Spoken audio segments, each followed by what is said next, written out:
بسم اللہ الرحمن الرحیم الحمد للہ رب العالمین والصلاة والسلام علی سیدنا محمد وعلى آلہ وصحبہ اجمعین. اعوذ باللہ من الشیطان الرجیم. بسم اللہ الرحمن الرحیم. ان تنصروا اللہ ینصرکم ویثبت اقدامکم. صدق اللہ مولانا العظیم. میں یہ دیکھ رہا ہوں کہ اس وقت میرے سامنے مساجد اور مدارس سے جڑے ہوئے لوگ زیادہ تعداد میں ہیں، اس لیے میں مناسب سمجھتا ہوں کہ موجودہ حالات کو سامنے رکھتے ہوئے کچھ گفتگو کروں.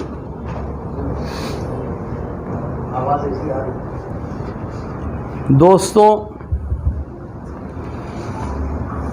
در حقیقت اس وقت دنیا میں جو حالات ہیں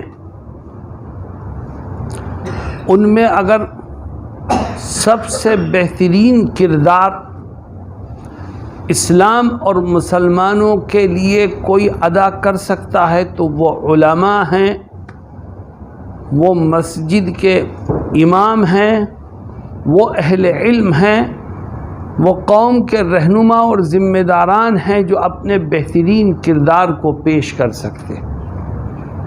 لیکن افسوس کی بات یہ ہے کہ ہم اپنے اچھے کردار کو پیش کرنے میں ناکام ہیں. ہمیں کرنا کیا ہے؟ حالات تو بہت خراب ہیں. ایک طرف دنیا کی ساری طاقتیں ہیں جو ایک پلیٹ فارم پر ہیں، چاہے کفر ہو، عیسائیت ہو، یہودیت ہو، یہ سب اپنے مذہب سے اوپر اٹھ کر ایک پلیٹ فارم پر جمع ہوئے ہیں اور سب کا ایک ہی نشانہ ہے کہ کس طرح اس دھرتی سے اسلام اور مسلمانوں کا خاتمہ کیا جائے. ہر جگہ ٹکراؤ اسلام سے ہے، مسلمانوں سے ہے. میرے دوستوں اور ساتھیوں، حالات ایسے ہیں کہ جن کو اگر ہم نے صحیح انداز پر سمجھنے کی کوشش نہیں کی تو ہمارے اندر مایوسی پیدا ہوگی. اور میں یہ کہہ سکتا ہوں کہ آج قوم کے ایک بڑے طبقہ میں مایوسی پیدا ہو چکی ہے، جبکہ رب ذوالجلال کہتا ہے کہ جس کے دل میں ایمان ہو وہ کبھی خدا کی رحمت سے مایوس نہیں ہو سکتا. چنانچہ قرآن کریم میں اللہ رب العزت اس بات کی وضاحت فرماتا ہے اور کہتا ہے وَلَا تَهِنُوا وَلَا تَحْزَنُوا وَأَنْتُمُ الْأَعْلَوْنَ إِن كُنتُم مُؤْمِنِينَ. اے ایمان والو، تم کمزور مت پڑو، تم مایوس مت ہو. یہ میں نہیں کہتا، یہ تسلی کے کلمات رب ذوالجلال کہہ رہا ہے. اور آگے کیا کہتا ہے؟ کہتا ہے سربلندی تمہیں کو ملے گی، کامیابی تمہارے ہی قدموں کو چومے گی، بس تم ایک کام کر لو. اے اللہ، وہ کیا کام ہے؟ فرماتا ہے وَلَا تَهِنُوا وَلَا تَحْزَنُوا وَأَنْتُمُ الْأَعْلَوْنَ إِن كُنتُم مُؤْمِنِينَ. کمزور ہونے اور سست ہونے اور مایوس ہونے کی ضرورت نہیں ہے. سربلندی تمہیں کو ملے گی، بس ایک شرط ہے کہ تم ایمان کے راستے پر چلنے والے بنو، خدا کامیابی تمہیں عطا کرے گا. تم ایمان والے بنو، کامیابی کی راہیں تمہیں ملیں گی. تم ایمان کو مضبوطی سے تھامو، اللہ رب العزت ہر طرح کی کامیابی آپ کے قدموں میں نچھاور کر دے گا. میرے دوستوں اور ساتھیوں، آؤ آج کے حالات پر غور کر کے ہم اپنے گریبان میں جھانک کے دیکھیں کہ ہم کہاں کھڑے ہیں. حقیقت یہ ہے کہ ہم ایمان کو مضبوط کرنے اور اہل ایمان کو راہ راست پر لانے کی وہ کوششیں نہیں کر پا رہے ہیں جو ہمیں کرنی چاہیے۔ علماء اور اہل مساجد، ذمہ داران مساجد اور ائمہ یہاں تشریف فرما ہے۔ میں کہتا ہوں ان موجودہ حالات میں اگر آپ اپنا اور مسلمان بھائیوں کا بچاؤ کرنا چاہتے ہیں تو آپ کو کچھ اقدامات کرنے پڑیں گے۔ اپنی سوچ کو، اپنی فکر کو، اپنے کردار کو بدلنا پڑے گا۔ یاد رکھیے، حالات سے مایوس ہو کر ہاتھ پر ہاتھ رکھنے والی قوم اپنے وجود کو بچانے میں کبھی کامیاب نہیں ہوتی، اور جو حالات کا مقابلہ کرنے کے لیے سامنے آ کر کے ڈٹ جاتے ہیں اور حالات کے رخ کو موڑنے کی کوشش کرتے ہیں، خدا بھی انہی کی مدد کیا کرتا۔ ہمیں کرنا کیا ہے؟ ہمیں صرف 4 کام کرنے ہیں، اور میں قرآن و حدیث کی روشنی میں آپ کی ذمہ داریاں آپ کو یاد دلاؤں گا، اور یہ ذمہ داریاں صرف علماء اور مساجد کے ائمہ کی نہیں ہے، ہر مسلمان کی ہے، ہر ایک کی ذمہ داری ہے۔ حالات تو سب کی کوشش سے بدلیں گے، کسی ایک طبقے کی کوشش سے نہیں بدلیں گے۔ میرے دوستوں اور ساتھیوں، آج ایک طرف اسلام ہے اور دوسری طرف دنیا کے دیگر مذاہب ہیں، ایک طرف مسلمان ہیں اور دوسری طرف دنیا کی دیگر قومیں ہیں۔ ان میں ٹکراؤ کی وجہ کیا ہے؟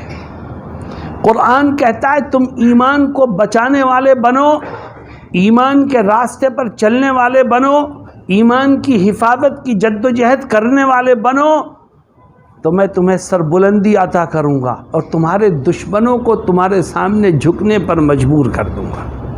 وَأَنْتُمُ الْأَعْلَوْنَ إِن كُنتُم مُؤْمِنِينَ۔ اب آؤ ایک نظر ڈالتے ہیں اس بات پر کہ دنیا کی دیگر قوموں کا ہم نے کیا بگاڑا ہے، وہ ہمیں جڑ سے اکھاڑنے پر کیوں آمادہ ہے۔ دنیا کے دیگر مذاہب کو اسلام نے کون سا نقصان پہنچایا ہے کہ وہ اسلام کو ایک آنکھ بڑھتے ہوئے دیکھنے کو تیار نہیں ہے؟ اللہ رب العزت اس کی وجہ بیان کرتا ہے۔ ہم آپس میں بیٹھتے ہیں تو ہم بڑے تبصرے کرتے ہیں کہ آج مسلمان ذلیل ہو رہا ہے، مسلمانوں کی مخالفت ہو رہی ہے، مسلمانوں کو نقصان پہنچایا جا رہا ہے۔ اس کی وجہ کیا ہے؟ کوئی کہتا ہے اس لیے کہ مسلمانوں کے پاس مال و دولت کم ہے، غربت زیادہ ہے۔ کوئی کہتا ہے کہ اس کی وجہ یہ ہے کہ مسلمانوں کے پاس علم کم ہے، جہالت زیادہ ہے۔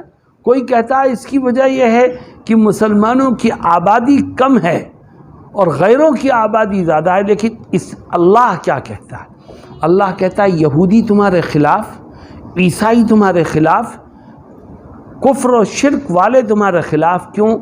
وَدَّ كَثِيرٌ مِّنْ أَهْلِ الْكِتَابِ لَوْ يَرُدُّونَكُم مِّن بَعْدِ إِيمَانِكُمْ كُفَّارًا حَسَدًا مِّنْ عِندِ أَنفُسِهِم مِّن بَعْدِ مَا تَبَيَّنَ لَهُمُ الْحَقُّ۔ اللہ کہتا ہے کہ یہ دوسرے مذاہب کے لوگ اور دوسری قوموں کے لوگ تمہارے خلاف ہیں صرف اس وجہ سے۔ انہیں تمہاری دولت نہیں چاہیے، انہیں تمہاری حکومت نہیں چاہیے، انہیں تمہارے زمینوں پر قبضہ نہیں چاہیے۔ وہ تمہارے خلاف ہیں تو صرف اس وجہ سے کہ وہ تمہارے سینے سے ایمان کی دولت کو کھرچنا چاہتے ہیں۔ اللہ نے تمہیں ایمان دیا ہے، انہیں ایمان سے محروم کیا ہے۔ وہ چاہتے ہیں کہ جس طرح ایمان سے محروم ہونے کی وجہ سے وہ جہنم کا کندہ بنیں گے، اسی طرح تم کو بھی ایمان سے محروم کر کے اپنے ساتھ جہنم میں لے جانے والے بنے۔ معلوم یہ ہوا کہ ٹکراؤ یہ ایمان کی وجہ سے ہے۔ اگر آج خدا نخواستہ ہم ایمان کو چھوڑنے کا اعلان کریں تو یہی اسلام دشمن طاقتیں آج ہم کو بھی اپنے سروں پر بٹھانے کو تیار ہوں گی۔ آپ نے نام سنا ہوگا تسلیمہ نسرین کا، نام سنا ہے؟ ہندوستانی گورنمنٹ کا اس سے کیا لینا، لیکن گورنمنٹ آف انڈیا اسے پناہ دے رہی ہے، دنیا کی اور طاقتیں اسے پناہ دے رہی ہیں۔ کیوں دے رہی ہیں؟ صرف اس لیے کہ اس نے اپنے آپ کو اسلام اور ایمان سے دور رہنے کا اعلان کیا، اور قرآن پر اور اسلام پر اور نبی کی شان پر اس نے اعتراضات کیے، لہذا دشمن اس کو سر پہ بٹھانے کو تیار ہے۔ آپ نے سلمان رشدی کا نام سنا ہوگا، گورنمنٹ آف برطانیہ ہزاروں پاؤنڈ اس کی حفاظت پر خرچ کر رہی ہے، تو برٹش گورنمنٹ کو سلمان رشدی سے کون سی محبت ہو گئی؟ صرف اس لیے کہ یہ وہ مسلمان ہے جس نے ایمان اور اسلام سے بری ہونے کا اعلان کیا ہے۔ جو اسلام کو چھوڑے، جو ایمان کو چھوڑے، وہ اللہ کے دشمنوں کا سب سے بڑا دوست ہے۔ میرے دوستوں اور ساتھیوں، تو ٹکراؤ ایمان سے ہے۔ یہی وجہ ہے کہ آج ہم دوسروں کی آنکھوں کا کانٹا بنے ہوئے ہیں۔ آؤ پہلا ہم عزم تو یہ کرتے ہیں کہ انشاءاللہ ہم اپنی جان تو دے سکتے ہیں مگر کبھی اپنے ایمان کا سودا نہیں کر سکتے۔ میں یہ کہہ رہا تھا کہ ان موجودہ حالات میں ہمیں کیا کرنا چاہیے۔ دوستو، صرف 4 کام کی ضرورت ہے اس وقت جو ہماری اور ہمارے نسلوں کے ایمان کے تحفظ کے لیے ضروری ہے۔ سب سے پہلا کام، میں یہاں ذمہ داران بیٹھے ہیں، جو میں کہہ رہا ہوں اس کو غور سے سنیے گا، کیونکہ میں ہندوستان کے کونے کونے کا سفر کر کے اپنے تجربات کو آپ کے سامنے پیش کر رہا ہوں۔ اگر آپ اپنی اور اپنی آنے والی نسلوں کے ایمان کو بچانا چاہتے ہو تو 4 کام کر لو۔ سب سے پہلا کام یہ کہ یہ طے کر لو کہ انشاءاللہ ہم اپنی نسلوں کے ایڈوانس ایجوکیشن کا انتظام خود کریں گے، ہم اپنے اسلامی اسکول خود کھولیں گے، ہم اپنے بچوں کو غیروں کے ہاتھ کا کھلونا نہیں بننے دیں گے۔ آج ہم نے اسکول کھولنا بند کر دیے، نہ ہمارے اسکول ہیں، نہ ہمارے کالجز ہیں، نہ ہماری یونیورسٹیز ہیں۔ ہم نے اس لائن پر کام کرنا چھوڑ دیا، ہماری نسلوں کے ایمان کو وہ خطرات لاحق ہیں جس کا ہم آج تصور نہیں کر سکتے۔ میں ابھی کرناٹک میں تھا پچھلے ہفتے۔ کرناٹک کا ایک بہت مشہور شہر ہے رائے چور، وہاں ایک بہت بڑا پروگرام تھا۔ جب میں اسٹیج پر جا رہا تھا تو مجھ سے کان میں ایک صاحب نے کہا کہ یہاں ایک وبا چلی ہے، اس پر بول دیجئے گا کچھ۔ میں نے کہا کیا وبا؟ کہنے لگے وبا یہ چلی ہے کہ مسلم نوجوان لڑکیاں غیروں کے ساتھ بھاگ رہی۔ میں نے کہا اس کی وجہ کیا ہے؟ کہنے لگے اس کی وجہ صرف یہ ہے کہ ہمارے اپنے اسکول اور کالجز نہیں ہیں، ساتھ پڑھتی ہیں اور وہیں سے غائب ہو جاتی۔ بتاؤ خدا کو کیا جواب دو گے؟ ہم ہیں قوم کے ذمہ دار، تو ہم نے ان بچوں کو بچانے کے لیے کیا کیا؟ ہمارا کام صرف مسجد میں نماز پڑھانا ہے؟ قوم کو سیدھا راستہ دکھانا ہمارا کام نہیں ہے؟ کیا ہمارا کام صرف مدرسوں میں پڑھانا ہے؟ قوم کو راہ حق دکھانا یہ ہمارا کام نہیں؟ آج یہ نسل برباد ہوئی تو یاد رکھیے مساجد میں نماز پڑھنے والے نہیں ملیں گے اور مدرسوں میں بچے بھیجنے والے نہیں ملیں گے۔ اپنی نسلوں کو بچاؤ۔ ہمارے اکابر نے جب یہ دیکھا کہ ملک کے اوپر انگریزوں کا قبضہ ہونے کے بعد عیسائی مشنری نے یہاں جگہ جگہ اپنے اسکول کھولے اور مسلمان بچوں کو لے کر کے آئے اسکولوں میں، مشنری اسکول میں، اور یہ کہہ کر کے لاتے تھے غریب مسلمانوں کے بچوں کو کہ ہم انہیں فری میں پڑھائیں گے اور کھانا بھی فری میں دیں گے، بورڈنگ بھی فری میں ہوگی، اور ان کو کتابیں بھی فری میں دیں گے، اور ان کو پڑھا لکھا کر کے اچھا انسان بنا کے کسی جگہ نوکری بھی دلا دیں گے۔ ہمارے بزرگوں نے دیکھا اگر اس طرح یہ مسلم بچے مشنری اسکولوں میں جانا شروع ہو گئے تو ان کا نام تو مسلمانوں جیسا رہے گا، لیکن ان کی سوچ و فکر اسلام سے بالکل دور بھاگ جائے گی اور یہ عیسائیت کے پیروکار ہو جائیں گے۔ تو دیکھو ہمارے اکابر نے اس وقت کیا کیا۔ انگریز حکومت ہے لیکن ہمارے اکابر بزرگان دین جو غریب اور فاقہ کش لوگ تھے وہ کھڑے ہو گئے، اور انہوں نے مدرسے کھولے اور مسلمانوں کی گلی گلی میں پہنچے کہ تم اپنے بچوں کو مشنری اسکولوں میں مت بھیجو، مدرسوں میں بھیجو، ہم انہیں فری میں پڑھائیں گے، ہم انہیں کھانا بھی فری میں دیں گے، ہم انہیں کتابیں بھی فری میں دیں گے، ہم انہیں رہنے کا انتظام بھی ان کا فری میں کریں گے، اور سال بھر میں ان کے کپڑے بھی فری میں بنا دیں گے۔ جو سہولت عیسائی اسکولوں میں سرکاری طور پر مشنری والے دے رہے تھے، وہ تمام سہولتیں مدرسوں میں بلانے کے لیے ان علماء نے دینے کا اعلان کیا اور اپنی اس نسل کے ایمان کو بچایا۔ آج تمہارے سروں پر ٹوپیاں اور چہروں پر داڑھیاں ہیں تو یہ ہمارے اور تمہارے بزرگوں کی قربانیوں کا نتیجہ ہے۔ اب ہمیں اپنی نسلوں کی فکر کرنی ہے۔ اب اگر ہم نے فکر نہیں کی اور ہم ایسے ہی بیٹھے رہے، سوتے رہے، اپنے دائرے میں محدود رہے، تو یاد رکھو یہ آگے آنے والی نسلیں خود مسلمان بچے ہمارا گریبان پکڑ کے ہمیں مسجد کی ممبر و محراب سے باہر کریں گے۔ ان کو دین سے جوڑنے کی فکر کرو۔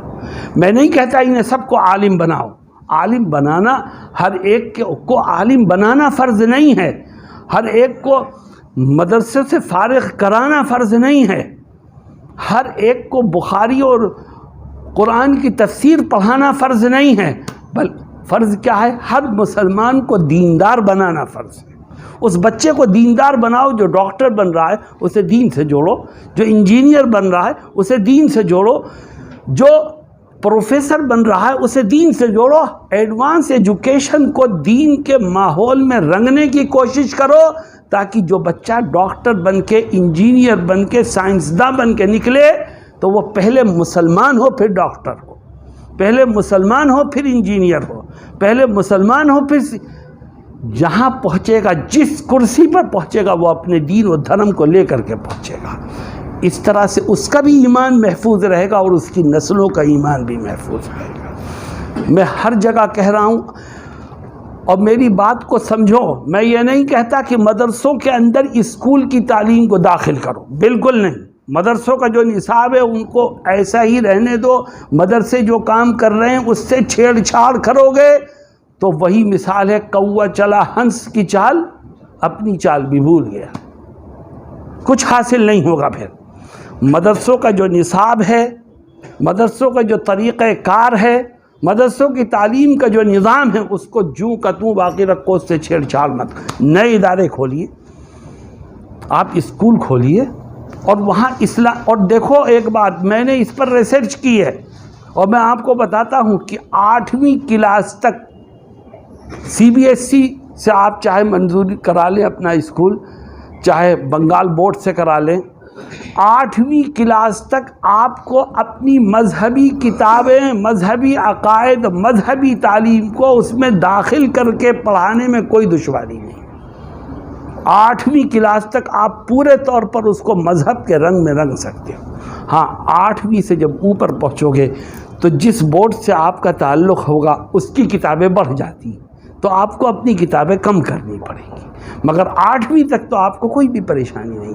ہمیں اپنا ہم مدرسے بھی کھولیں، میں نہیں منع کرتا مدرسے مت کھولو، ہم قرآن کی تعلیم کے ادارے بھی کھولیں، میں نہیں منع کرتا کہ اسے مت کھولو، لیکن اسی کے ساتھ ساتھ آپ ان بچوں کا بھی تو دھیان رکھیں جو نہ مدرسوں میں آ رہے ہیں، نہ قرآن کے اداروں میں آ رہے ہیں، غیروں کے ہاتھوں میں جا رہے ہیں، ان کا ایمان کیسے بچے گا؟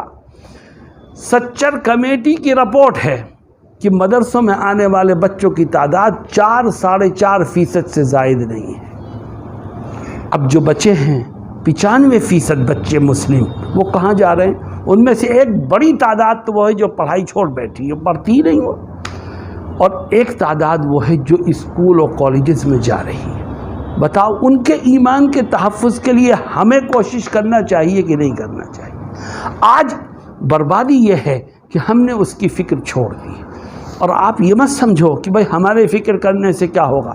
یاد رکھو میری اور تمہاری ذمہ داری ہے کوشش کرنا، کامیابی دینے والی ذات اللہ کی ہے۔ ہم اپنا ذہن تو بناویں، ہم اس ضرورت کو محسوس تو کریں۔ قوم میں بہت سے لوگ ہیں جو مسلم اسکول کے نام پر ادارے چلا رہے ہیں، لیکن میں کہتا ہوں اور افسوس کے ساتھ کہتا ہوں کہ ان میں سے اکثر، کچھ مستثنا ہوں گے، ان میں سے اکثر صرف دینیات کا نام استعمال کرتے ہیں بچوں کے اضافے کے لیے تاکہ ان کے اسکول میں آنے والے بچوں کی تعداد بڑھ جائے. اس کے علاوہ ان کا کوئی مقصد نہیں دینیات کا. وہ صرف کمائی کرتے ہیں. ایک پیریڈ دینیات کا رکھ کر کے آپ کا بچے کی سوچ و فکر کو بدل سکتے ہو؟ اس کا برین واشنگ کر سکتے ہو 1 گھنٹے میں؟ وہ کھیل کی نظر ہو جاتا ہے. اسکول کا ماحول عیسائی ہے، پڑھانے والے بددین لوگ ہیں، ماحول کے اندر کوئی چینجز نہیں ہے، اور آپ 1 گھنٹہ 1 پیریڈ دینیات کا رکھ کے کہتے ہیں کہ ہم مسلم اسکول چلا رہے ہیں. یہ قوم کے ساتھ دھوکہ ہے. آپ ہر چیز کو بدلیے، ہر چیز کے اندر مذہبی رنگ کو شامل کیجیے. میں آپ کو ایک قصہ سناتا ہوں، حیران رہ گیا میں. اب سے 5-6 سال پہلے کی بات ہے. میں گیا ساؤتھ افریقہ. ساؤتھ افریقہ کا جو بڑے شہروں میں سے ایک شہر ہے جوہانسبرگ. جوہانسبرگ سے کچھ فاصلے پر ہمیں جانا تھا. راستے میں ایک آبادی پڑی تو مجھ سے کہا لوگوں نے کہ صاحب یہاں ایک مسلم اسکول چلتا ہے اور علماء اس کو چلا رہے ہیں، اور ان کا بہت اصرار ہے کہ تھوڑی دیر کے لیے آپ ان کا اسکول دیکھ لیجئے. میں نے کہا کہ بھئی جو دوسرا پروگرام ہے وہاں پہنچنے میں دیر ہو جائے گی. انہوں نے کہا نہیں صاحب آپ 5 منٹ کے لیے چلیے. مگر خیر ہم ان کے اسکول میں چلے گئے. جب ہم اسکول میں پہنچے تو انٹرول ہوا تھا. بچے میدان میں کھیل رہے تھے، کچھ کھا پی رہے تھے، کچھ کھیل رہے تھے. میں نے دیکھا کہ ان بچوں کے سروں پر ٹوپیاں ہیں. کون سا ملک ہے؟ کوئی مسلم ملک نہیں، انڈیا نہیں، ساؤتھ افریقہ، عیسائیوں کا ملک. اور کرتا وہ عربی جبہ انہوں نے پہن رکھا ہے، اور ماشاءاللہ بچے کھیل کود رہے ہیں. تھوڑی دیر میں وہ اپنی کلاسوں میں چلے گئے. تو میں نے ان سے پوچھا کیا آپ کا یونیفارم یہی ہے؟ کہنے لگے یہی ہے. میں نے کہا آپ کیا پڑھاتے ہیں؟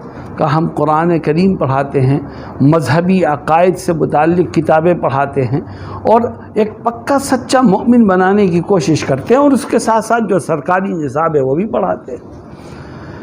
میں نے ان سے کہا کہ یہ جو سرکاری محکمہ ایجوکیشن کے لوگ نہیں آتے کبھی جانچ کے لیے؟ کہا آتے ہیں. میں نے کہا کیا؟ کہ وہ ہمارے بچوں کو دیکھتے ہیں، ہمارے نظام کو دیکھتے ہیں تو بہت خوش ہوتے ہیں، کہتے ہیں آپ اپنا کام کرتے رہیے، ہمیں آپ کے اوپر کوئی اعتراض نہیں. اچھا میں نے کہا آس پاس آبادی کس کی ہے؟ تو غور سے سنیے. کہنے لگا آس پاس سب کالے ہیں، عیسائی ہیں. میں نے کہا یہ کیا کہتے ہیں؟ کہ یہ اپنے بچوں کو لے کے آتے ہیں. میں نے کہا پھر داخل کرتے ہیں، آپ کی مجبوری ہے داخل کرتے ہیں. میں نے کہا کیسے؟ کہ یہ بچوں کو لے کے آتے ہیں، ہم ان سے کہتے ہیں کہ بھائی تم اپنے بچوں کو یہاں داخل کر رہے ہو، اس میں یہاں کیسے پڑھ سکتے ہیں؟ کہ نہیں یہیں پڑھوائیں گے ہم. دیکھیے آپ کا بچہ اگر یہاں داخل ہوگا تو اسے نماز پڑھنی پڑے گی. نماز بھی پڑھاؤ بچے کو، کوئی بات نہیں. آپ کا بچہ یہاں داخل ہوگا تو اسے قرآن بھی پڑھنا پڑے گا، قرآن بھی پڑھاؤ، کوئی مسئلہ نہیں ہے. پھر وہ کہتے ہیں کہ آپ ہمارے بچے کو داخل کرو کیونکہ ہم دیکھ رہے ہیں کہ آپ کے ہاں سے پڑھ کر کے جو نکلتا ہے وہ ایک بہترین انسان بن کے نکلتا ہے، اس لیے ہم بھی چاہتے ہیں ہمارے بچوں کو انسان بناؤ. یہ اسلامی تعلیم کی وجہ سے یہ خوبیاں پیدا ہوتی ہیں. اس لیے پہلی چیز یہ ہے کہ اگر آپ یہ چاہتے ہو کہ ہماری نسلوں کا ایمان محفوظ رہے تو ان کو جدید تعلیم سے دینی ماحول میں آراستہ کرنے کی فکر کرو. اگر آپ نے دینی ماحول ان کو دینے میں کامیابی حاصل کر لی تو انشاءاللہ وہ کہیں پر بھی پہنچ کر کے اپنے ایمان کا سودا نہیں کریں گے، اور کہیں بھی پہنچ کر کے وہ اسلام کے لیے کلنک ثابت نہیں ہوں گے، بلکہ لوگ ان کو دیکھ کر کے اسلام سے قریب ہوں گے انشاءاللہ. دوسرا کام، اگر آپ اپنے اور اپنی نسلوں کے ایمان کو بچانا چاہتے ہو تو دوسرا کام یہ کرنا ہے کہ میں آپ سے درخواست کروں گا کہ آپ اپنے دلوں کو پاک اور صاف کیجیے. وہ کیا ہے دوستو؟ اپنے دلوں سے حسد اور بغض و عناد کی بیماری کو کھرچ کر کے نکال دیجیے. آج یہ وہ بیماری ہے جس نے علماء کو، دیندار طبقے کو لہو لہان کر دیا. ہم کسی کو بڑھتا ہوا نہیں دیکھ سکتے، ہم کسی کو عزت حاصل کرتے ہوئے نہیں دیکھ سکتے، ہم کسی کی تعریف نہیں سن سکتے. ہمارے دل میں آگ کے شعلے پھڑکنے لگتے ہیں، اور ہم یہ بھول جاتے ہیں کہ اگر کسی کو عزت مل رہی ہے تو دینے والی ذات تو اللہ ہی کی ہے، اگر کوئی کامیاب ہو رہا ہے تو کامیابی دلانے والی ذات تو اللہ ہی کی ہے، اگر کوئی آگے بڑھ رہا ہے تو آگے بڑھنے کے لیے راستہ کھولنے والا تو اللہ ہی ہے، تو پھر ہم کون ہوتے ہیں اس سے اپنے دل میں بغض و عناد رکھنے والے؟ علماء یہ کہتے ہیں کہ اللہ کے نبی حضرت محمد مصطفیٰ صلی اللہ علیہ وسلم نے جو یہ فرمایا ہے کہ ان الحسد یأکل الحسنات کما تأکل النار الحطب، کہ حسد کا گناہ اور حسد کی برائی انسان کی نیکیوں کو اس طرح کھا جاتی ہے جس طرح آگ خشک لکڑی کو جلا کے ختم کر دیتی ہے۔ نمازیں بھی پڑھ رکھی ہیں تو نے 50 سال تک، روزے بھی رکھ رکھے ہیں، حج بھی کر رکھا ہے، زکاتیں بھی دے رکھی ہیں، ایک ڈھیر ہے نیکیوں کا، لیکن ایک طرف نیکیوں کا یہ ڈھیر ہے اور دوسری طرف تیرے دل میں حسد کی آگ پیدا ہوئی، یہ سارا ڈھیر جل کر کے خاک ہو جائے گا۔ کیوں ایسا کیوں ہے؟ یہ جو حسد کی آگ ہے یہ نیکیوں کو جلا کے ختم کیوں کر دیتی ہے؟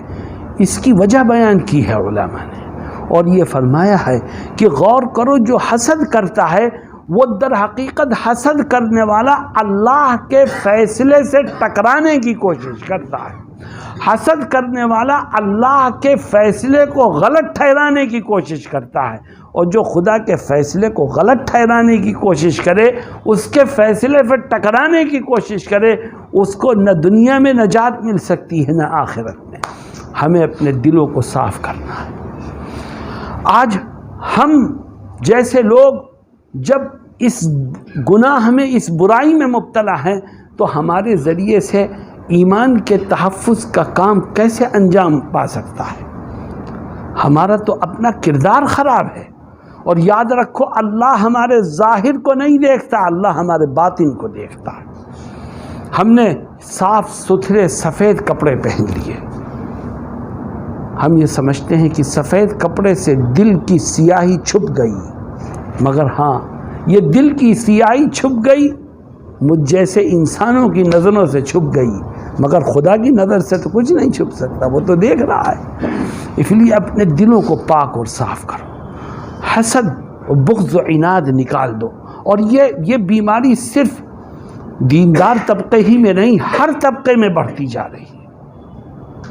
میرے دوستوں، آپ نے نام سنا ہوگا حضرت شیخ الاسلام مولانا حسین احمد مدنی رحمہ اللہ کا، نام سنا ہے حضرت کا؟ حضرت کے ایک شاگرد، اب تو دنیا میں شاذ و نادر ہی کوئی حضرت کا شاگرد رہ گیا، بہت کم۔ میں بنگلہ دیش میں تھا تو وہاں مجھے حضرت کے ایک شاگرد ملے، میں نے ان سے پوچھا حضرت کی کوئی بات یاد ہو تو بیان فرمائیے، تو انہوں نے ایک عجیب جملہ حضرت کا ذکر کیا جو میں علماء کو ضرور سناتا ہوں۔ وہ کہنے لگے کہ حضرت نے ایک دن بخاری شریف کے سبق میں یہ فرمایا تھا کہ مجھے بہت ڈر ہے، مجھے بہت ڈر ہے کہ کہیں قیامت کے دن حسد کا جھنڈا علماء کے ہاتھ میں نہ آ جائے۔ میرے دوستوں، حالانکہ یہ برائی تو خاص نہیں ہے کسی کے ساتھ، لیکن سب سے زیادہ جو لوگ مبتلا ہیں وہ ایسا ہے کہ میرے ہی طبقے کے لوگ ہیں۔ اس لیے ہمیں اپنے دلوں کو صاف کرنا ہے۔ کسی کو عزت مل رہی ہے، ملے بھائی، دینے والی ذات اللہ کی ہے۔ تم اتنا کہہ سکتے ہو کہ اے رب تو میرا بھی خالق و مالک ہے، اے اللہ تو جس طرح دوسروں کو عزت دے سکتا ہے میں بھی تیرے رحم و کرم کا محتاج ہوں۔ اتنا مانگنے میں کوئی حرج نہیں، لیکن جلن، جیلیسی پیدا کرنا دل میں، یہ خدا سے بغاوت کی علامت ہے، اس سے ہمیں بچنا چاہیے۔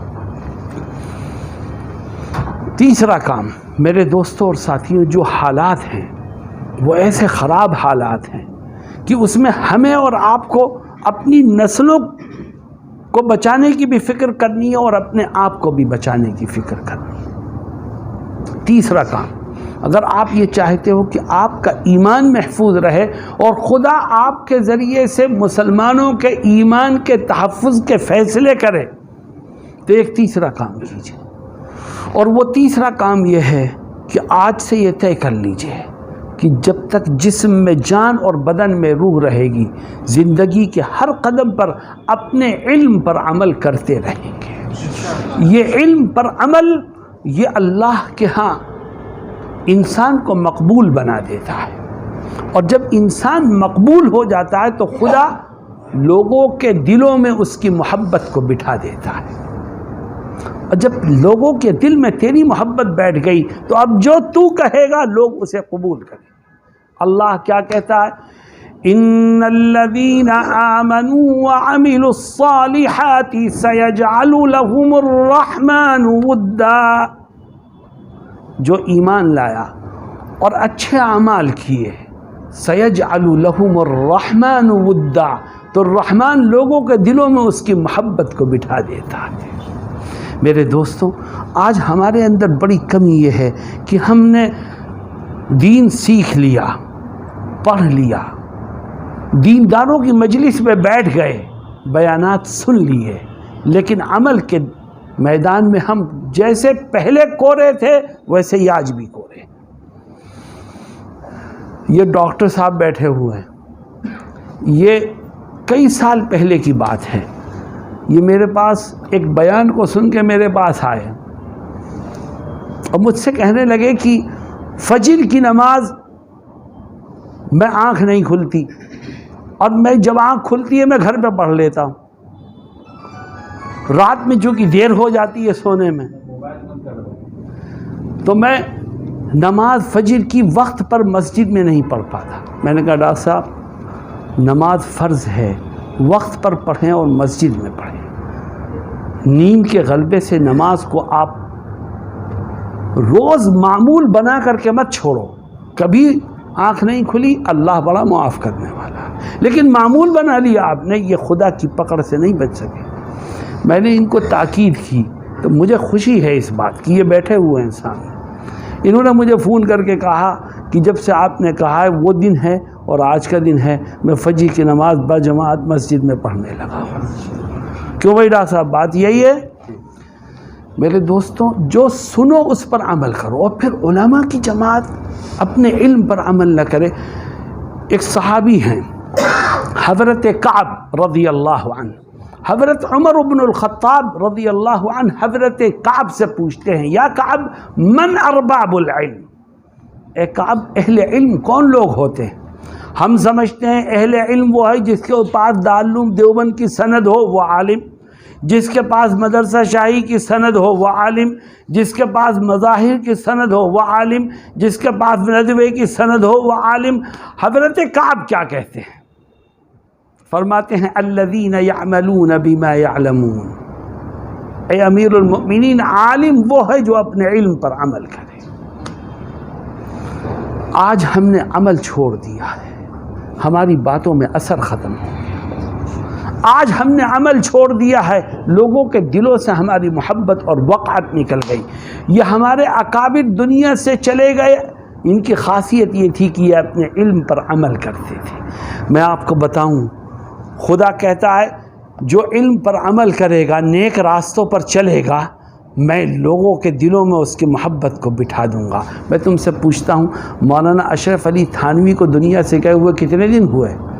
60 سال ہو گئے۔ حضرت مدنی رحمہ اللہ کو کتنے دن ہوئے؟ 56-57 سال ہو گئے۔ حضرت گنگوہی کو، حضرت نانوتوی کو کتنے دن ہو گئے، لیکن آج تک لوگوں کے دلوں میں ان کی محبت ہے کہ نہیں ہے؟ اور یاد رکھو، دنیا سے جانے والے کا ذکر خیر لوگوں کی زبانوں پر آئے، یہ ان کے جنتی ہونے کی علامت ہے۔ یہ کب ہوتا ہے؟ جب ہم اپنے علم پر عمل کریں گے۔ آج کوتاہیاں ہیں، علم پر عمل کے بجائے آج ہم سہولت پسندی کا شکار ہو گئے، اور ایسا لگتا ہے کہ شیطان نے ہمیں اپنے نرغے میں لے لیا ہے۔ اللہ رب العزت قرآن کریم میں کیا کہتا ہے؟ الف لام میم سے والناس تک پورا قرآن پڑھ جاؤ، کہیں ایک آیت بھی ایسی نہیں ملے گی جس میں علم کے بدلے میں جنت کا وعدہ ہو۔ جنت علم کے بدلے میں نہیں ہے، جنت تو عمل کے بدلے میں ہے۔ اللہ رب العزت کہتا ہے من عمل صالحا من ذکر او انثى وهو مؤمن فلنحيينه حياة طيبة وَلَنَجْزِيَنَّهُمْ أَجْرَهُمْ بِأَحْسَنِ مَا كَانُوا يَعْمَلُونَ، کہ جو اپنے علم پر عمل کرے گا، نیک راستوں پر چلے گا، اپنے عمل کو درست کرے گا، تو میں اسے دنیا میں چین و سکون کی دولت عطا کروں گا اور آخرت میں اس کی نیکیوں کا عظیم بدلہ اس کو دوں گا۔ تو میرے دوستوں، آؤ ہم طے کریں کہ ہم اپنے علم پر عمل کے لیے مزید جد و جہد کرنا شروع کر دیں گے انشاءاللہ۔ حضرت مولانا سید حمید الدین صاحب رحمۃ اللہ علیہ، جو میرے دادا تھے، یہ آپ کی یونیورسٹی میں کلکتہ عالیہ کے شیخ الحدیث تھے اور لمبے عرصے کلکتہ عالیہ میں شیخ الحدیث رہے۔ یہاں سے دارالعلوم دیوبند میں ان کا تقرر ہوا، وہ شیخ التفسیر بنا کر دارالعلوم میں بلا لیا گیا انہیں۔ تو یہاں کے پڑھنے والوں اور پڑھانے والوں نے اسٹرائک کر دی کہ جب تک مولانا حمید الدین کو واپس نہیں بلایا جائے گا ہم نہیں پڑھیں گے۔ مدرسہ عالیہ بند ہو گیا۔ یہاں سے لوگ بسوں میں بھر کے یہاں پہ اس زمانے میں دیوبند تک کا سفر کیا اور پورا ایک گروپ گیا اور وہاں جا کے یہاں کے حالات رکھے کہ مولانا حمید الدین کو واپس آپ کلکتے بھیجو ورنہ مدرسہ عالیہ بند ہو گیا۔ تو دارالعلوم نے 1 سال کی چھٹی دی تھی حضرت کو کہ آپ 1 سال کے لیے واپس جائیے، اور شورا والوں سے کہا، مدرسے والوں سے، مدرسہ عالیہ والوں سے کہا کہ 1 سال کے دوران تم دوسرے آدمی کا انتظام کرو، 1 سال کے بعد ہم انہیں پھر بلا لیں گے۔ ان کے بارے میں لوگ یہ کہتے ہیں جنہوں نے انہیں دیکھا ہے، میں نے تو نہیں دیکھا، ان کی شہادت ہو گئی تھی میری ولادت سے پہلے، لیکن جنہوں نے انہیں دیکھا ہے وہ یہ بتاتے تھے کہ اگر 24 گھنٹے آپ مولانا حمید الدین صاحب علیہ الرحمہ کے ساتھ رہ لو تو آپ کو یہ پتہ چل جائے گا کہ صبح سے شام تک کی سنتیں کیا ہیں۔ 24 گھنٹے ساتھ رہ لو تو نبی کی سنتیں آپ کے ذہن و دماغ میں بیٹھ جائیں گی، کیونکہ یہ وہ شخص تھا جو اٹھتے بیٹھتے چلتے پھرتے کھاتے پیتے آقا کی ایک ایک سنت پر عمل کیا کرتا۔ تو لوگ ہمارے بزرگوں کو دیکھ کے نبی کی سنتوں کو پہچان لیا کرتے تھے۔ آج ہم کہاں کھڑے ہیں کہ لوگ ہمیں دیکھ کر کے دین سے، مسجدوں سے اور دینداری سے دور ہونے لگے ہیں۔ ہمیں اپنے گریبان میں جھانک کے دیکھنا چاہیے۔ اس لیے میرے دوستوں، اگر اپنی اور اپنے نسلوں کی بقا چاہتے ہو، تحفظ چاہتے ہو، ایمان کی حفاظت چاہتے ہو، تو اپنے علم پر عمل کرنا شروع کرو۔ اللہ رب العزت ہم سب کو اس کی توفیق عطا فرمائے۔ اور جو لوگ علماء نہیں ہیں وہ بھی سنیں کہ علم پر عمل ضروری ہے۔ بیان میں بیٹھ گئے، جلسے میں شریک ہو گئے، اللہ والوں کے سامنے بیٹھ کر کے دین کی باتیں سن لی، جو باتیں سن لی اسے دوسرے کان سے مت نکالو، اس پر عمل شروع کرو، کیونکہ کل قیامت کے دن خدا تم سے پوچھے گا کہ تم نے جو دین کی باتیں سنی تھی اس پر کتنا عمل کیا۔ علماء سے پوچھا جائے گا جو پڑھی تھی اس پر کتنا عمل کیا، اور جو عالم نہیں ہے اس سے پوچھا جائے گا جو سنی تھی اس پر کتنا عمل کیا۔ اس لیے کوئی بھی آزاد نہیں ہے، ہر ایک کو اپنے علم کے مطابق عمل کرنا چاہیے۔ آخری چیز میرے دوستو، کرنے والی ذات اللہ کی ہے۔ سب کچھ دنیا جہان میں جو کچھ ہوتا ہے سب اللہ کے حکم سے۔ اللہ سے تعلق ہوگا تو کامیابی ملے گی، اللہ سے تعلق نہیں ہوگا تو کامیابی نہیں ملے گی۔ اس لیے آخری چیز، اور وہ آخری چیز یہ ہے کہ اپنے اور اپنے اہل خانہ اور نسلوں کے ایمان کو بچانا چاہتے ہو تو خدا سے اپنے تعلق کو مضبوط کرنے کی کوشش کرو۔ خدا سے تعلق کیسے مضبوط ہوگا؟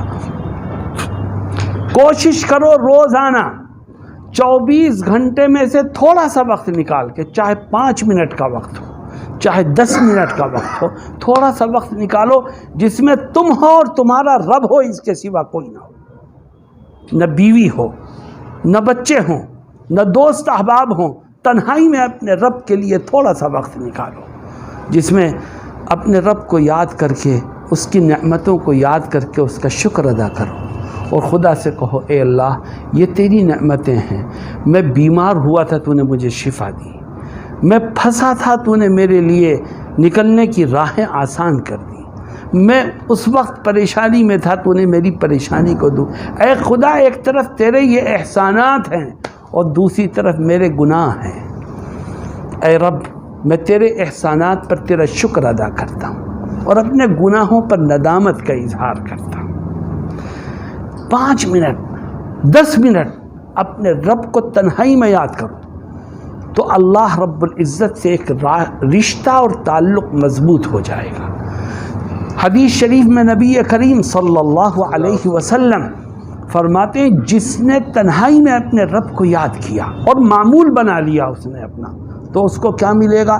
فرماتے ہیں وَرَجُلٌ ذَكَرَ اللَّهَ خَالِيًا فَفَاضَتْ عَيْنَاهُ، اللہ رب العزت اپنے عرش کا سایہ قیامت کے دن اس شخص کو بھی عطا فرمائے گا جو تنہائی میں اپنے رب کو یاد کرے اور اس کے آنکھوں سے 2 آنسو ٹپک جائیں، خدا اس کو اپنے عرش کے سائے میں جگہ عطا فرمائے۔ میرے دوستو آج ہمیں فرصت ہی نہیں ملتی دنیا کے چکروں، اور فرصت ملتی ہے تو اس موبائل نے ہمارا بیڑا غرق کر دیا، ہم اسے لے کے بیٹھ جاتے ہیں، خدا سے اپنے رشتے کو جوڑنے کی کوشش نہیں کرتے۔ تھوڑا سا وقت خدا کے لیے نکالو جس میں تم ہو، تمہارا رب ہو، کوئی تیسرا آدمی نہ ہو بیچ میں۔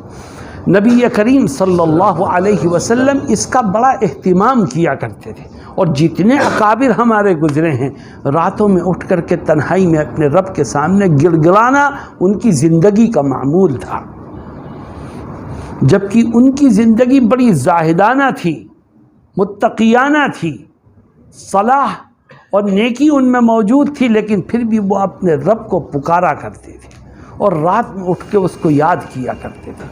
میرے دوستو یہ آنکھوں سے نکلنے والے آنسو جہنم کی آگ کو بجھانے کے لیے کافی ہیں۔ ایک حدیث شریف میں نبی کریم صلی اللہ علیہ وسلم فرماتے ہیں تو نے تنہائی میں اپنے رب کو یاد کیا اور ندامت کا ایک آنسو تیرے آنکھ سے نکلا، کتنا بڑا آنسو تھا وہ؟ فرماتے ہیں وہ آنسو اتنا چھوٹا تھا کہ مکھی کے سر کے برابر تھا، اور وہ تیری پلکوں میں پھنس کر کے رہ گیا، ٹپکا بھی نہیں۔ سن، ہو سکتا ہے یہی آنسو تیری نجات کے لیے کافی ہو جائے۔ بتاؤ آج ہماری آنکھوں سے آنسو نکلتا ہے کبھی ہم رب کے سامنے روتے ہیں؟ نبی کریم صلی اللہ علیہ وسلم ایک حدیث شریف میں دعا کرتے ہیں، اور حقیقت میں یہ دعا آپ اپنے لیے نہیں کر رہے ہیں، اپنی امت کے لیے کر رہے ہیں۔ فرماتے ہیں اللہم ارزقنی عینین حطالتین تسقیان القلب بظروف الدمع من خشیتک قبل ان تکون الدموع دما والاضراس جمرا۔ اے اللہ مجھے رونے والی آنکھیں عطا فرما، جن سے نکلنے والے آنسو میرے دل کی دنیا کو آباد کریں۔ اے اللہ اپنے ڈر سے رونے والی آنکھیں مجھے نصیب فرما قبل اس کے کہ موت آئے اور آنسو خون میں تبدیل ہو جائیں اور آنکھیں پتھرا جائیں، اس سے پہلے مجھے رونے کی توفیق عطا فرما۔ یہ کون کہہ رہا ہے؟ ہمارے اور آپ کے آقا حضرت محمد مصطفیٰ صلی اللہ علیہ وسلم، جن کے بارے میں خدا نے اعلان فرمایا تھا لِيَغْفِرَ لَكَ اللَّهُ مَا تَقَدَّمَ مِن ذَنبِكَ وَمَا تَأَخَّرَ۔ اے نبی ہم نے آپ کے اگلے پچھلے سارے گناہ معاف کر دیے۔ وہ رونے کی دعا کر رہا ہے تو ہماری اور آپ کی کیا حیثیت؟ آج سے طے کرو کہ ہم 10 منٹ 15 منٹ 20 منٹ تنہائی کے میں اپنے رب کو یاد کرنے کے لیے روز آنا نکالا کریں گے انشاءاللہ۔ یا میں یقین سے کہتا ہوں کہ آپ نے اگر اس پر عمل کر لیا تو آپ کو اس کا فائدہ دنیا میں آپ خود اپنی آنکھوں سے دیکھو گے، اور مرنے کے بعد بھی اس کا فائدہ آپ کو ملتا رہے گا۔ ایک واقعہ سنا کے بات کو ختم کرتا ہوں۔ ایک پروگرام میں جا رہا تھا، پروگرام مسجد کے اندر تھا، اتفاق سے جس گیٹ سے ہم داخل ہوئے وہ گیٹ ایک قبرستان سے ہو کر کے جاتا تھا مسجد میں. ہماری طرف مسجد کے ساتھ قبرستان کی جگہ بھی ملی رہتی ہے. جب میں گیٹ میں داخل ہوا تو میں نے دیکھا دائنی طرف ایک تازہ قبر بنی ہوئی ہے اور کوئی قبر ہے نہیں گیٹ کے پاس. تو میں نے نظر انداز کیا کہ قبرستان ہے، قبر تو بنی جاتی ہے. جب میں اندر پہنچ گیا تو لوگوں نے مجھ سے کہا آپ نے نئی قبر دیکھی ہے؟ میں نے کہا ہاں دیکھی. کہنے کہ اس قبر کا ایک عجیب قصہ ہے. میں نے کہا کیا؟ کہنے لگے یہ قبر دور تھی، بارش ہوئی تو یہ کھل گئی اور اس میں پانی بھر گیا.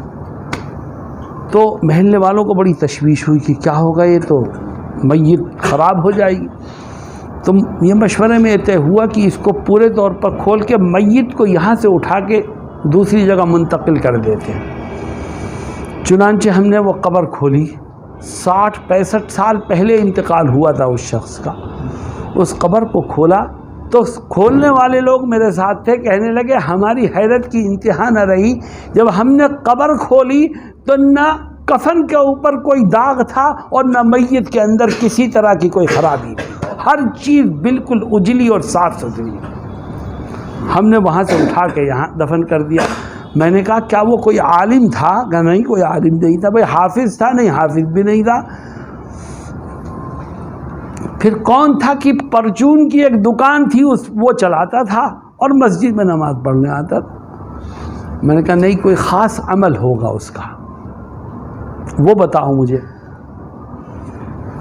تو لوگ ایک دوسرے کو دیکھنے لگے، بات کرنے لگے. ایک بڑے میاں اٹھے، کہنے لگے ہاں ایک خاص عمل تھا اس کا. میں نے کہا کیا عمل تھا؟ تو دیکھو کیا جواب دیا انہوں نے. کہا اس کا عمل یہ تھا کہ 5 وقت نماز مسجد میں پڑھتا تھا، لیکن اس کا خاص عمل یہ تھا کہ عشاء کی نماز کے بعد مسجد کے اس کونے میں بیٹھ جاتا تھا. سارے نمازی چلے جاتے تھے، وہ بیٹھ کر کے دعا کرتا رہتا تھا. اور دعا اس طرح کرتا تھا گویا اپنے رب سے باتیں کر رہا ہے، گفتگو کر رہا ہے، اور تنہائی میں خدا سے رابطے میں رہا کرتا تھا. میں نے کہا یہ تنہائی میں خدا کو پکارا کرتا تھا، یہ اسی کا نتیجہ ہے. خدا نے اس کے کفن کی بھی حفاظت کی، اس کی میت کی بھی حفاظت کی، اور خدا اس کو میدان محشر میں بھی اپنے عرش کا سایہ عطا فرمائے. میرے دوستو یہ کوئی معمولی چیز نہیں ہے. آج ہم نے اس کو بالکل چھوڑ دیا ہے. تو مسجدوں میں، مدرسوں میں ائمہ حضرات اور عام مسلمان، یہ تو سب کے لیے ہے. ہم میں سے ہر ایک یہ طے کرے کہ ہم اپنی زندگی کے اوقات میں سے تھوڑا بہت وقت نکال کے تنہائی میں اپنے رب کو یاد کیا کریں. اس سے ملاقات کا شوق اپنے دل میں پیدا کرو اور اس سے کہو کہ اے خدا مجھ سے جو گناہ ہوئے معاف فرما، مجھ سے راضی ہو جا کسی طرح، میرے گناہوں کو معاف کر کے مجھے اپنے نیک بندوں میں شامل کر لے. اللہ کو اپنے بندے کی یہ ادا بہت پسند ہے. میرے دوستو یہ 4 کام ہیں. ان 4 کاموں کو ہمیں اور آپ کو موجودہ حالات میں مسلمانوں کے لیے، اپنے لیے، اپنی آنے والی نسلوں کے لیے ان 4 کاموں کو انجام دینا ہے. اگر ہم ان کاموں کو انجام دینے کے عزم کے ساتھ یہاں سے اٹھے اور اپنی طاقت بھر ان کو انجام دینے میں لگ گئے تو میں آپ کو یقین دلاتا ہوں خدا حالات کے رخ کو بدل دے گا اور کامیابی کی راہیں کھل جائیں گی. ان میں سے پہلا کام یہ ہے کہ اپنی نئی نسل کی تعلیم کے لیے مسلم اسکول کھولو، جس میں دینی ماحول میں آپ عصری تعلیم کا بہترین نظم کر سکو، تاکہ یہ بچے غیروں کے ہاتھ میں جا کر کے بددین ہونے اور عقیدے کی خرابی میں مبتلا ہونے سے محفوظ رہیں. دوسرا کام یہ کہ اپنے دل کو حسد اور کینے کی بیماری سے بچاؤ. اللہ کو یہ برائی سب سے زیادہ ناپسند ہے. اور تیسرا کام یہ کہ اپنے علم پر عمل کرو، جو دین کی باتیں معلوم ہیں یا جو دین کی باتیں سن لی ہیں ان پر عمل کے لیے تیار ہو جاؤ. اور چوتھی بات یہ کہ تھوڑا سا وقت 24 گھنٹے میں سے نکال کر تنہائی میں اپنے رب سے اپنے تعلق کو مضبوط کرنے کی کوشش کرو. اللہ رب العزت مجھے بھی اور آپ کو بھی کہنے اور سننے سے زیادہ عمل کی توفیق سے مالا مال فرمائے. وآخر دعوانا ان الحمد للہ رب العالمین. میں ایک بات اور واضح کر دوں، کیا ہم یہ سوچتے ہیں ہم کیا کر سکتے ہیں؟ یہ غلط سوچ ہے. ہم کچھ بھی نہیں کر سکتے، کرنے والی ذات تو اللہ کی ہے۔ اللہ یہ کہتا ہے کہ تم سے جو ہو سکے وہ کرو، کامیابی دلانا میرا کام ہے۔ تم ہاتھ ہلا سکتے ہو ہاتھ ہلاؤ، تم چند قدم چل سکتے ہو چند قدم چلو، تم زبان سے کہہ کر لوگوں کا ذہن بنا سکتے ہو وہ کرو، ارے تم جو کر سکتے ہو وہ تو کرو، بقیہ اللہ پہ چھوڑو۔ اللہ سے بڑا مددگار کوئی ہو نہیں سکتا، اور کرنے والی ذات اسی کی ہے۔ اور حقیقت یہ ہے، آپ اسلامی تاریخ کو دیکھو، جن لوگوں نے ہوا کے رخ کو بدلا اور ماحول کو تبدیل کیا ہے، وہ تو بڑے بے سر و سامانی کی حالت میں میدان میں آگے کھڑے ہو گئے۔ ان کے پاس ان کی جان تھی، انہوں نے جان پیش کر دی، اللہ نے ان کی اس جد و جہد کو قبول فرما کر حالات کو بدل دیا۔ تو میرے دوستو، جو بات آپ سے کہی گئی ہے وہ ان حالات میں وقت کی اہم ضرورت ہے۔ اللہ رب العزت ہم سب کو کہنے سننے فی وعدہ عمل کی دولت سے نوازے۔ اللہم صلی علی سیدنا و مولانا محمد وعلی آلہ وصحبہ اجمعین۔ اللہم لک الحمد علی نعمک الشاملۃ وآلائک الجسیمہ۔ اللہم انک عفو کریم تحب العفو فاعف عنا یا کریم۔ اللہم انا نسألک الہدی والتقی والعفاف والغنی۔ اے اللہ تو بڑا رحیم ہے، تو بڑا کریم ہے۔ اے اللہ ہم کمزور ہیں، اے اللہ ہمیں کسی آزمائش میں مبتلا نہ فرما۔ اے اللہ ہم بڑے کمزور ہیں، ہمیں کسی فتنہ میں مبتلا نہ فرما۔ اے اللہ اپنے کمزور بندوں پر رحم فرما۔ اے اللہ اپنے عاجز بندوں پر رحم فرما۔ اے اللہ اپنے ضعیف بندوں پر رحم فرما۔ اے اللہ تو ضعیفوں کا سہارا ہے، اے اللہ تو کمزوروں کا سہارا ہے، اے اللہ تو بے سہاروں کا سہارا ہے۔ اے اللہ آج امت محمدیہ کا تیرے سوا کوئی سہارا نہیں۔ اے اللہ تو اس امت پر رحم فرما، کرم فرما، فضل فرما۔ اے اللہ ہم اپنی کمیوں کے معترف ہیں، ہم اقراری مجرم ہیں۔ اے اللہ ہم سچے دل سے توبہ کرتے ہیں۔ اے اللہ ہماری توبہ کو قبول فرما، ہمارے گناہوں کو معاف فرما۔ اے اللہ ہماری حفاظت فرما، ہماری نسلوں کی حفاظت فرما۔ اے اللہ ہماری نسلوں کے دین و ایمان کی حفاظت کے فیصلے فرما۔ اے اللہ ہمیں جد و جہد صحیح انداز پر کرنے کی توفیق عطا فرما۔ اے اللہ ہمارے دلوں کو حسد، بغض و عناد اور کینے سے پاک اور صاف فرما۔ اے اللہ ہمیں اپنے علم پر عمل کرنے کی توفیق عطا فرما۔ اے اللہ دین کی جو باتیں ہم جانتے ہیں ان پر عمل کر کے ہمیں اپنے نیک بندوں میں شامل فرما لے۔ اے اللہ ہمیں عمل کی توفیق سے مالا مال فرما۔ اے اللہ ہمیں اپنی محبت نصیب فرما۔ اے اللہ تنہائی میں اپنے سے تعلق جوڑنے کی ہمیں توفیق عطا فرما۔ اے اللہ تھوڑا سا وقت نکال کر کے ہمیں اپنی یاد سے اپنے دل کو سرشار کرنے کی توفیق عطا فرما۔ اے اللہ تنہائی میں رونے اور یاد کرنے والوں میں ہمارے ناموں کو شامل فرما۔